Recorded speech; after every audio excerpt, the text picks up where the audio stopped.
Hello everyone, I'm Laura Reiners and I serve as the Community Relations Director at GrowthWorks.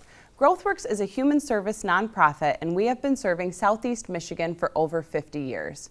GrowthWorks specializes in substance use treatment, juvenile justice, and family services. We want to ensure that all Canton Township residents know about the services available to them as well as individuals in the surrounding communities. On this program, we will welcome GrowthWorks staff as well as community partners to share the work that they are doing to help individuals restore hope, embrace change, and improve their lives. Today we have with us Darcy Broman. Darcy is the program manager for the GrowthWorks Care Management Organization and Youth Assistance Program. Darcy, thank you for being here with us today. Thanks for having me, Laura. So Darcy, tell us a little bit about yourself. I am from a small town on the west side of the state. And I think that really drives my community involvement and desire to help a community. I'm also a huge dog lover. And I am a graduate of Central Michigan University, and my master's is at Wayne State. So relatively a Michigander all around. Hey, go Michigan. We love that. So tell us how you first came to know about GrowthWorks. So I've been with the care management system for about 20 years, a little bit over, and when I was with another organization, a friend of mine actually moved to GrowthWorks, and just in talking with her and understanding what the agency does, it was one of my biggest focuses once I was ready to leave that organization to continue doing this work, but at somewhere that really focused on the kids and the families and the community, and so that was my desire to work at this agency. Well, we are very lucky to have you, and you certainly come with a lot of experience.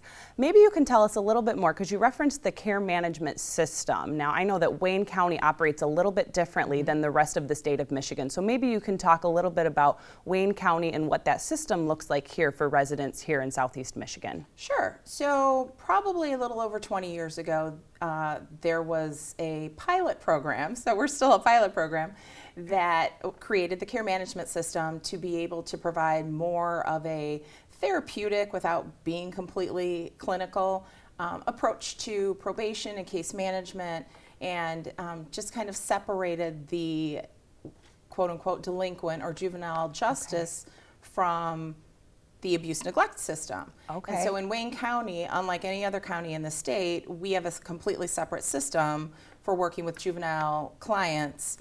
Every other county in the state of Michigan utilizes DHHS for both abuse neglect and juvenile justice. So we were created to kind of have a more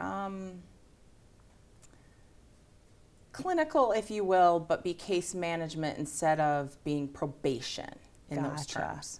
Okay, so when I start to think about a kid who might be involved in the juvenile justice system, maybe you can kind of give us some of those highlights of what that path might look like, from a kid who ends up getting in trouble, going in front of the court system. How does that look like, and how do they interact with GrowthWorks? So part of the beauty of the care management system is there are 5 CMOs, care management organizations, that are assigned by zip code. And so it keeps, again, with the community, it keeps the clients within their community. Their services are there. Aside from being placed potentially out of the home in a residential facility, they are typically being serviced in their community. And so that's how they're assigned, and they stay. The beauty of at least our agency is we try to keep them with the same case manager. So they are assigned a case manager from the beginning, and they maintain that case manager throughout the duration of their time under the court. So that's always a nice option. It allows for continuity of care. Even if they go to residential placement, they're still having that same contact and that same support person. So I know that part of it is obviously it's the juvenile justice system. These kids have obviously done something wrong. What are some of the different services that we're able to provide those kids and families while they're in GrowthWorks custody, if you will, or working with us as a part of this program? So the funny thing is they really are all the same kids. They just committed a crime or they got caught. So they're very similar. A great majority of our kids still have some level of trauma history, and so we try to offer some level of trauma-informed care without being actually clinicians, but then we contract with either our own entities. So we have our community intervention treatment program that's in the Canton area, and they provide outpatient substance use treatment. We also try to provide mentoring for these kids. There's tutoring. We contract with other entities. We are able to enroll them with community mental health services that are in their area. So we really try to keep whatever community they're in, the services there, so that they are able to get to them and continue those services when they are done with us. Gotcha. Now you spoke a little bit about the case manager, and they're the one who's really working with the juvenile in our care. They're working with the family. What kind of background does someone need to have, or what brings them into a case manager role? So all of our case managers have to have a bachelor's degree in some sort of human service field. So typically our staff are social workers, or they come surprisingly with a criminal justice background. That's what I had. Which is very helpful, I'm sure. Yep, a sociology background. So any kind of human service field background that really, the drive is that you want to help kids and families.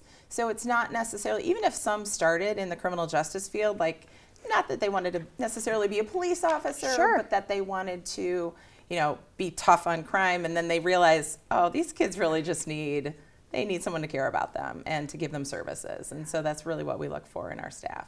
And I know we have an amazing team of staff, and they're dealing with some very heavy things that are going on. They're dealing with some very challenging families. And I think that was the biggest surprise to me as I started learning more about the care management organization, is that some of these kids have done some very serious crimes, but when we start to dig a little bit deeper, and that's what we focus on a lot as well, is the root cause of why these kids have done something wrong, is that it's infrequently the kids and maybe something in their DNA, but it's their environment. Yes. It's how they've grown up. So maybe talk to us a little bit about that and just how you work with your staff, that this is not a punitive program, that this is meant to be rehabilitative, and how are we helping these kids? Because I think that's very different than how the general public might see the juvenile justice system. That's true. We definitely are looking at these clients from a care path position and a root cause. I think it was mentioned even the other day, the idea that a client may come in with a domestic violence charge, but they're not assaulting someone for no good reason. There's definitely something underlying. Typically, we're seeing a whole lot of trauma, even more so since the pandemic. So, these kids are really struggling. The families are really struggling. So we're really trying to focus on having our staff trained. I believe at one point, a majority of our staff, if not all of them in the care management organization, were trauma certified, so that they at least have that background. And it's an ongoing training opportunity that we continue with our staff, so that they're always learning, always progressing, and always adapting. And I think that's one of the things we do really well. We're forced to a little bit at times, because that's how everything runs. But it really is about adapting to the kids and remembering why you're doing it. We don't see a lot of success up front. We don't see a lot of gratitude. We say it's a very thankless job, and it really is. But it's if you lay the groundwork, if you plant the seed, when they mature and are at a point, they will have a difference. They will see a difference. And a lot of times they reach out to us. Sometimes they don't, but we have to hope that we've planted that seed and made a difference for them. And that's I think definitely where it starts. And I think that's got to be hard. And I know you work with the team on, it's like, okay, what are we able to do? Even if it's a small piece, that's the role that we're able to play. And I know a lot of that in the unique services that we provide to our clients is something unique to GrowthWorks. It's our care path model. So maybe you can just explain a little bit more about what that is and how that drives the different services or the different approach that we might take to working with specific clients and families. Yeah, absolutely. We have a care path model that has been implemented within the entire care management system, and it is focusing on, again, the underlying root causes. And so a client's care path may change over the time being under probation, under supervision of the court. Okay. When they start off, they may seem like their mental health. Okay. That is one of our care paths. And then as you're treating them, you're seeing, oh, wait, there's some substance use here. They're co-occurring. Okay. And so you're shifting that. And it's always this idea of paying attention to the client, what's going on with them. You can only lead them to the water. You can't make them drink. So it's the idea of, I can try and figure out what's going on with you. You're only going to give me so much, but I'm going to give you the services that I can based on what you're showing me. And so, yeah, we definitely shift from one care path to another as it's needed. And it really keeps that focus on what's going on with you versus what did you do.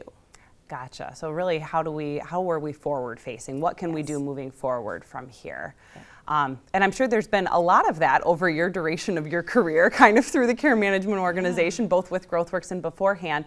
What would you say are some of the biggest changes, or maybe the evolution that you've just seen working within the juvenile justice system here in Michigan over these past 20 so years? Yeah, so it's really interesting. The data talks about how it's a pendulum. It swings whether it's 10 years or however many years at a time. And having done this a little over 20 years, that's absolutely true. I think when I first started, things were very punitive, very much not focused on client participation or their feedback or parent involvement. And now it's definitely client driven. We've shifted to, there's, as it's talked about quite frequently, there is the reform going on to be more, be more supportive of families, be more intentional and paying attention to what they need versus I'm going to tell you what you need. And so it's you're going to get them to engage a lot more if they feel like they're a part of it. And so I think that's been a big shift probably in the last 10 to 12 years. The answer if somebody wasn't doing what they were supposed to do on probation was they got locked up. They got sent to placement. And now we need to be creative in the community. And so that really speaks to how our staff are able to adapt and being very fluid with, decisions that they make. So we really appreciate our staff for being so adaptable in that. They truly do an amazing job, and I know it's because of the management team with you and the rest of the folks. But I know one of the things that I'm familiar with that we've kind of adapted over time is really just, if you look at the juvenile justice system on a continuum, and we're seeing all of the kids in the care management organization, once they've already gone in front of a judge, they have a sentence, if you will, that we're now doing a lot more work on the prevention side of things in our youth assistance program. So maybe you can tell us a little bit more about what the youth assistance program is, and also our specific connection to Canton with that program. Yeah, so we have actually in the last year, almost a year, we've merged our care management organization and our youth assistance program to be all under kind of our own department in that way because of that. Because there is so much prevention that's happening. We are seeing a lot of crossover, not a lot of kids coming from prevention to the CMO side or being probation level 1, as we say, but with the reform, I think prevention or youth assistance is seeing a lot more kids that we would have normally seen in the CMO. I see. And so, it's a definite shift for them as well. I think one of the biggest differences is that youth assistants, they're voluntary for the most part. There are some right track clients that are encouraged to do this, and then our relationship with Canton Police Department specifically, they are very supportive with us, very supportive with referrals they're sending us the referrals, they're sending the youth assistance program the referrals instead of taking it to court for something that typically would have gone to court, and then they have a record and they're getting a different experience. The youth assistance experience, again, because it's voluntary, is a lot more engaging. And because it's voluntary, there's this level of, I have some control.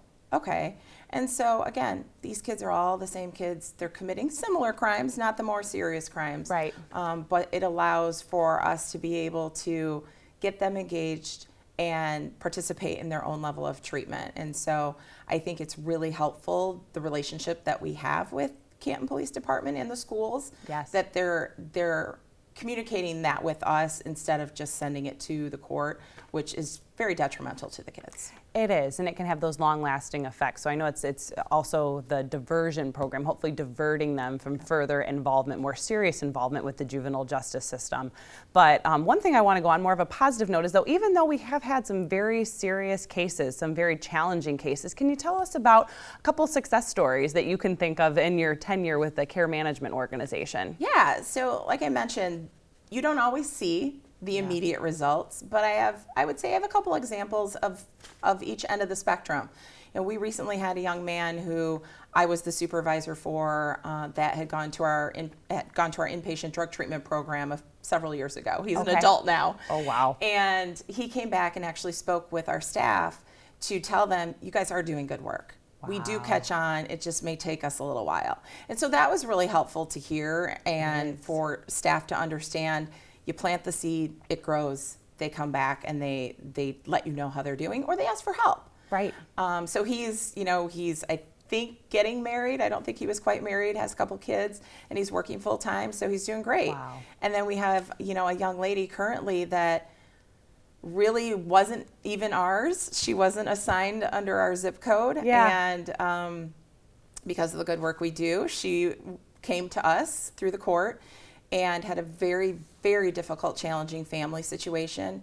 And one of our case managers has just been phenomenal with her, and we've given her, just the support she needs and a family feel, because she has never really had that. And so today, actually, she's going to an SIL program, a supervised independent living program. And so we're really proud of her. That's a big step. She's put in a lot of work, and our staff did an excellent job working with her too. So those are really exciting things that you get to see sometimes. Yeah, and I think it's also important for the community to hear about those as well, because I'm sure you do hear a lot more about, like, oh, the bad kids, or the ones that got in trouble, or they did this wrong.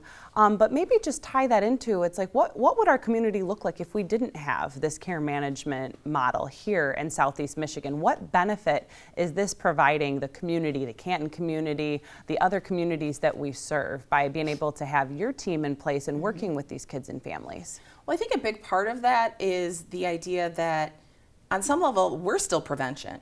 So I think our latest data showed we only have maybe 4 or 5 serious offenders out of 90 clients right now. And so they're not, quote unquote, bad kids. They've done some things that they got caught up in. Again, there's underlying reasons for all of that.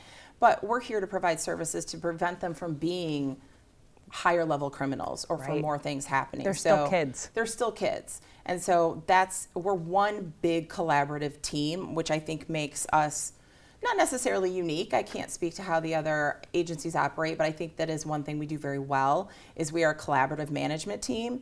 And we're not the typical management team that hangs out and just hears about the cases. We are seeing the kids, whether it's in our building, at placement, through court. We're definitely very supportive and involved, so that we're able to kind of wrap around them and give them that support that they need. And I think the community, if you don't know, and it just seems like things are going well, it's what you don't see behind the curtain, right? And so I think that if we weren't here, there would be just a lot of families in more distress than they are, and it's just very necessary to offer it. I think there does come that connotation of you're a bad kid, or, oh, you went through the court system. Yes. And they're not. Again, they're all the same kids that have had a rough life maybe, or just had an experience, like a traumatic experience that they're still working through. And a lot of families may not know what that looks like. And so we're here to kind of offer that too, to help the families understand what's going on with their kids. Gotcha, just that additional resource, because we talk about a lot of those modeled behaviors. If it was modeled for the parent, then that's the only environment that they've ever known. And I think that we're working on providing that additional support to provide those stronger families, stronger communities, and even if it's one family at a time, one kid at a time, like you said, you may not notice it, and that's probably a good thing, because it's slowly happening, that slow change. So if you think about the future and what those future changes could look like, what is the future of the GrowthWorks Care Management Organization and Youth Assistance Program? I do think there's a lot of focus on the youth assistance, prevention, diversion, programming. Again, because the level of reform is really not trying to place clients in residential placements or out-of-home placements. And so I think there's a big focus on the community. What services can we offer that we already don't? Or, can we put kids in multiple services without overwhelming them? Yeah. So we try to do a really good job of thinking out of the box. What would these kids like? We have, again, a great team that thinks out of the box really well, and they're able to come up with different programs. We have a Healing with Horses program as well that allows kids, urban kids typically, to experience some more rural things that they're like, whoa, what's going on here? But it shows the human side of these kids too. And so it definitely is something, we're always looking at those kinds of things that we can add besides the regular milieu of, tutoring, mentoring, those typical things, so that these kids get some exposure and get some understanding. That's great. So what would we be able to offer to a family? I know that our care management organization, that is a program that is court mandated. We aren't able to take referrals from the community. But if there is a family out there in the Canton community or in a surrounding community that recognizes, hey, my kid's starting to exhibit some of these at-risk behaviors, what can we encourage them to do? So we can encourage them to contact our youth assistance program. We take, self-referrals. The idea is that you really want the help, so you're following through with those referrals and those requests, because it is a whole approach. So it does require some parent involvement to be able to, it's not just the kid. And I think we get a lot of that idea that it's not me, I'm not the problem, it's my kid. And it's not. It's the whole family needs to work on things. So if people are willing, that's a great process for them. We've also had clients that we have their older sibling or we have a sibling and something else is going on with the younger sibling. We may refer them to our Canton program, our CITICS program. Okay. Even though they're not under our supervision, we're still always willing within whatever, legal realm we can to provide them with services or at least give them resources. We want to be able to provide the help that we can, and Absolutely. That's a benefit of being a smaller nonprofit organization. We do have that flexibility and adaptability. So Darcy, is there anything final that you want to leave with our viewers here today? What else would you want them to know about GrowthWorks or the Care Management Organization? I think just the idea that historically GrowthWorks has been known as just an SUD, a substance use disorder program. Right. And we're so much more than that. We definitely do that, and I think we do it exceptionally well, but we also provide other services, and we're growing to do more in the communities. So I guess to not look at it negatively, if your child is with GrowthWorks, it doesn't mean a bad thing, and that we're just here to provide services to the kids and families as best we can in whatever capacity that they need. We're not here to judge, we're just here to provide some services and some help. Well, thank you, Darcy. And thank you for being here with us today and watching the GrowthWorks show. You can learn more about GrowthWorks at gwcares.org or following us on one of our social media channels, including YouTube, LinkedIn, Instagram, and Facebook. We hope you enjoyed our show, and we hope to see you for future programming.